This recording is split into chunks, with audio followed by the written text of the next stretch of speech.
নমস্কার। আপনারা নিশ্চয়ই সুস্থ আছেন, ভালো আছেন। টানা ৯বার কেন্দ্রীয় বাজেট পেশ করলেন কেন্দ্রীয় অর্থমন্ত্রী নির্মলা সীতারামন। আজ অর্থাৎ ১লা ফেব্রুয়ারি ২০২৬ কেন্দ্রীয় বাজেট পেশ হলো। এই কেন্দ্রীয় বাজেটে আমরা কি পেলাম আর কি পেলাম না আলোচনা করব। তো চলুন দেখে নেওয়া যাক। কেন্দ্রীয় অর্থমন্ত্রী আজ বাজেটে ঘোষণা করেন যে ডায়াবেটিস, ক্যান্সারের মতো এই রোগ ভারতবর্ষে বেড়ে যাওয়ার জন্য তার যে ওষুধ, সেই ওষুধ তৈরিতে বায়োফার্মা শক্তি প্রকল্প ঘোষণা করেন এবং বায়োফার্মা শক্তি প্রকল্পে বরাদ্দ করেন ১০,০০০ কোটি টাকা। ভারতবর্ষকে বায়োফার্মা ম্যানুফ্যাকচারিং হাব তৈরি করার লক্ষ্য গড়ে তুলেছেন। সেমিকন্ডাক্টর প্রকল্পে ৪০,০০০ কোটি টাকা বরাদ্দ করেছেন। তিনি বলেন এবারের বাজেট যুব সম্প্রদায়ের জন্য এবং তিনি এও ঘোষণা করেন যে এবারের বাজেটে তৈরি করা হবে ৩টি কেমিক্যাল হাব। ৪টি রাজ্যে খনিজ করিডর তৈরি করবে কেন্দ্রীয় সরকার। তৈরি করা হবে মেগা টেক্সটাইল পার্ক। ক্ষুদ্র শিল্পের জন্য ১০,০০০ কোটি টাকা বরাদ্দ করা হয়েছে এবারের বাজেটে। ডানকুনি থেকে পশ্চিম ভারতে সুরাটকে যুক্ত করা হবে কার্গো ফ্রেট করিডোরের মাধ্যমে। ২০২৬ সালের কেন্দ্রীয় বাজেটে অর্থমন্ত্রী Nirmala Sitharaman MSME, micro small and medium enterprise খাতের জন্য ১০,০০০ কোটি টাকার একটা বিশেষ গ্রোথ ফান্ড বা এসএমই চ্যাম্পিয়ন্স তহবিল ঘোষণা করেছেন।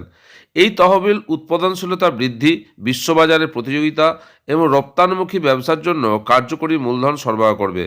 এটি মূলত চ্যাম্পিয়ন এসএমই তৈরির জন্য একটা ত্রিমুখী কৌশল। মুখ্য সুবিধা, এই প্রকল্পের লক্ষ্য হল ক্ষুদ্র ও মাঝারি শিল্পগুলিকে শক্তিশালী করা, কর্মসংস্থান সৃষ্টি করা এবং বিশ্ব বাণিজ্য চুক্তির সাথে তাদের সামঞ্জস্যপূর্ণ করে তোলা।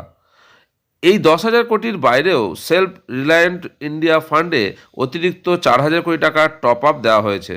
এই উদ্যোগের মাধ্যমে আগামী ৫ বছরে এমএসএমই খাতের ব্যাপক উন্নতি এবং উদ্ভাবন নিশ্চিত করার পরিকল্পনা রয়েছে। এই বাজেটে ঘোষণা করা হয়েছে ৭টি হাইস্পিড রেল করিডর তৈরি করা হবে। দিল্লির সঙ্গে জুড়ছে শিলিগুড়ি ও বারাণসীর সঙ্গে যুক্ত হচ্ছে শিলিগুড়ি এই হাইস্পিড রেলপথের মাধ্যমে।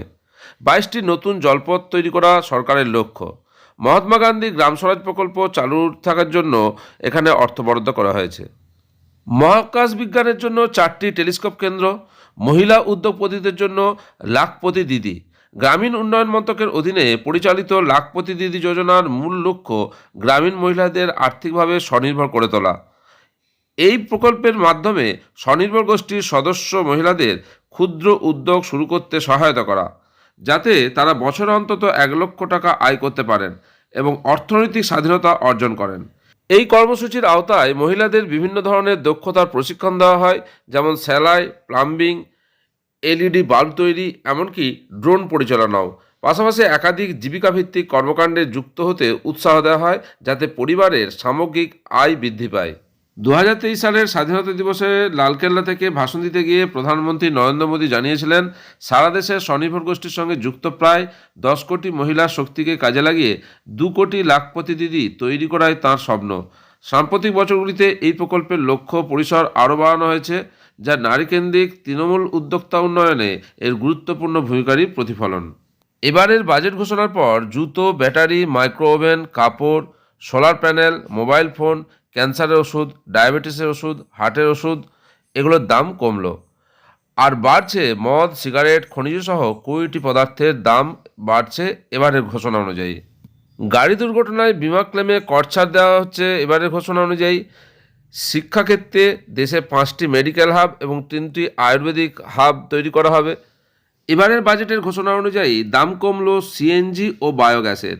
17টি ক্যান্সারের ওষুধে আমদানি শুল্ক কমানো হলো। 7টি বিরল রোগের ওষুধের দাম কমছে। কেন্দ্রীয় অর্থমন্ত্রী নির্মলা সীতারামন কেন্দ্রীয় বাজেট ২০২৬-এ একাধিক প্রত্যক্ষ কর ব্যবস্থার অর্থাৎ ডাইরেক্ট ট্যাক্সের প্রস্তাব করেছেন। অর্থমন্ত্রী টিডিএস, টিসিএস, আয়কর ছাড় এবং রিটার্ন দাখিলের সংশোধিত তারিখের জন্য একাধিক প্রত্যক্ষ কর ব্যবস্থা প্রস্তাব করেছেন।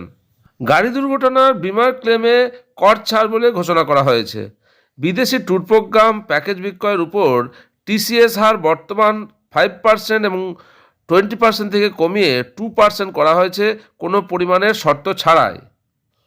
উদারীকরণকৃত রেমিট্যান্স প্রকল্প অর্থাৎ এলআরএস এর অধীনে শিক্ষাগণ এবং শিক্ষাগত উদ্দেশ্যে যদি বিদেশে যায়, তাহলে টিসিএস হার 5% থেকে কমিয়ে 2% করা হয়েছে এবং কেউ যদি চিকিৎসার কারণে বিদেশে যায়, সেক্ষেত্রেও TCS এর হার 5% থেকে কমিয়ে 2% করা হয়েছে। 31শে ডিসেম্বর থেকে নামমাত্র ফি প্রদানের মাধ্যমে রিটার্ন সংশোধনের সময়সীমা 31শে মার্চ পর্যন্ত বাড়ানো হয়েছে। ITR 1 এবং ITR 2 রিটার্নধারী ব্যক্তিরা 31শে জুলাই পর্যন্ত দাখিল করতে পারবেন এবং অডিটবিহীন সংস্থা বা ট্রাস্টগুলিকে 31শে আগস্ট পর্যন্ত সময় দেওয়ার প্রস্তাব করা হয়েছে।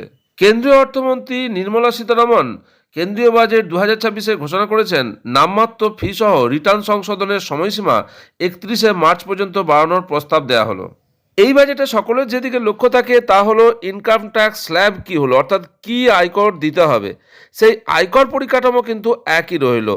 কী আয়কর পরিকাঠামো আগের বছর ছিল আর এবছর কী রইল একবার দেখে নেওয়া যাক।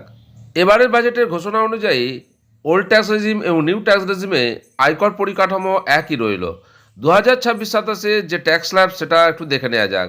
4 লাখ পর্যন্ত কোনো ট্যাক্স পড়বে না। 4 লাখ থেকে 8 লাখ টাকা ট্যাক্স দিতে হবে 5% হারে। 8 লাখ থেকে 12 লাখ টাকা ট্যাক্স দিতে হবে 10% হারে। 12 লাখ থেকে 16 লাখ টাকা 15% হারে। 16 লাখ থেকে 20 লাখ 20% হারে। 20 লাখ থেকে 24 লাখ 25% হারে এবং 24 লাখের উপরে 30% হারে আপনাকে ইনকাম ট্যাক্স দিতে হবে। 2025-26 অর্থবর্ষের মতো 2026-27 অর্থবর্ষেও নিউ ট্যাক্স রেজিম এবং ওল্ড ট্যাক্স রেজিমে কী সুযোগ সুবিধা পাওয়া যাবে। জিরো ট্যাক্স লিমিট, 12 লাখ টাকা পর্যন্ত আপনার কোনো ট্যাক্স লাগবে না, ট্যাক্স ফ্রি। এবং যদি আপনি স্ট্যান্ডার্ড ডিডাকশন যেটা নিউ ট্যাক্স রেজিমে 75,000 টাকা ধরেন, তাহলে আপনার যদি ইনকাম 12,75,000 টাকা হয়, তাহলে আপনি যদি স্যালারিড পারসন হন তাহলে আপনাকে কোনো ট্যাক্স দিতে হবে না। আন্ডার সেকশন 87A-তে রিবেট পাওয়া যাবে 60,000 টাকা এবং স্ট্যান্ডার্ড ডিডাকশান আছে 75,000 টাকা শুধুমাত্র স্যালারিড পার্সনদের জন্য। এই রেটগুলো শুধুমাত্র অ্যাপ্লিকেবল ইন্ডিভিজুয়াল এবং হাফস অর্থাৎ হিন্দু আনডিভাইডেড ফ্যামিলির ক্ষেত্রে। এবং ওল্ড ট্যাক্স রেজিমে একই রইল এবং এই ওল্ড ট্যাক্স রেজিমের ক্ষেত্রে বিভিন্ন ডিডাকশান ছাড় পাওয়া যায়, যেমন 80C, 80D, HRA, এগুলো কিন্তু ওল্ড ট্যাক্স রেজিমে আগে যেমন ছাড় পাওয়া যেত এবারেও সেই ছাড়টা পাওয়া যাবে। দেশের বেশ কয়েকটি রাজ্যে সামনে ভোট আছে এবং ভোটমুখী বাজেটের আশা করেছিল সাধারণ মানুষ, কিন্তু সেরকম কোনো বাজেটে প্রতিফলন ঘটেনি। ইনকাম ট্যাক্স রেট নিয়ে যেটা সাধারণ মানুষ আশায় থাকেন, চোখ থাকে বাজেটের দিকে, তা কিন্তু অপরিবর্তিতই রইল।